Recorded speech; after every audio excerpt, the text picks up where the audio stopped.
Lasagne ചിക്കനും ചീസൊക്കെ വെച്ചിട്ടുള്ള ഒരു ലെയേർഡ് ആയിട്ടുള്ള ഒരു ഫുഡ് ഐറ്റം. ലസാനിയക്ക് പ്രത്യേകം ഷീറ്റൊക്കെ ഉണ്ടെങ്കിലും നമുക്ക് സമൂസ ഷീറ്റ് വെച്ചൊന്ന് ഉണ്ടാക്കി നോക്കാം. അങ്ങനെ ചിക്കൻ ചെറുതായി കട്ട് ചെയ്ത് അതിൽക്ക് ഉപ്പും കുരുമുളകും ഇട്ട് ഒന്ന് ബട്ടറിലിട്ട് സോട്ട് ചെയ്തെടുക്കാം. അതിനുശേഷം അതേ പാനിൽ ഉള്ളിയും തക്കാളിയും ഇട്ട് വഴറ്റി അതിൽക്ക് മുളക് പൊടിയും മഞ്ഞപ്പൊടിയും ടൊമാറ്റോ സോസും ഇട്ട് ഇളക്കി കൊടുക്കാം.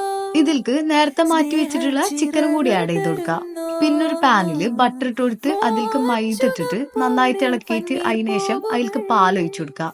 ഇത് നന്നായിട്ട് കുറുക്കിയിട്ട് ക്രീം പോലായിട്ട് അതിൽക്ക് ഉപ്പും കൂടെ ചേർത്ത് കൊടുക്കാം. പിന്നെ നമുക്കുള്ള പണി സമൂസ ഷീറ്റ് നടുക്കിന് കട്ട് ചെയ്ത് ചൂടുവെള്ളത്തിൽ ഒന്നിട്ടിട്ട് എടുക്കാം.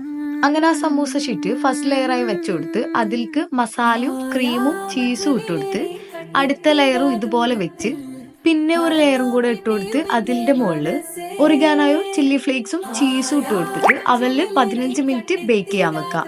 ഇത്രയും ചെയ്ത് നമ്മളെ ലസാനിയ റെഡി ആണെങ്കിലും നമ്മൾ ശ്രദ്ധിക്കേണ്ടത് സമൂസ ഷീറ്റ് വെള്ളത്തിലിട്ട് എടുക്കുമ്പോഴാണ്. അപ്പൊ സമൂസ ഷീറ്റ് ഉണ്ടെങ്കിൽ ചിക്കനോ ബീഫോ എന്തെങ്കിലും വെച്ച് നിങ്ങൾ ഉണ്ടാക്കി വെക്ക് ലസാനിയ.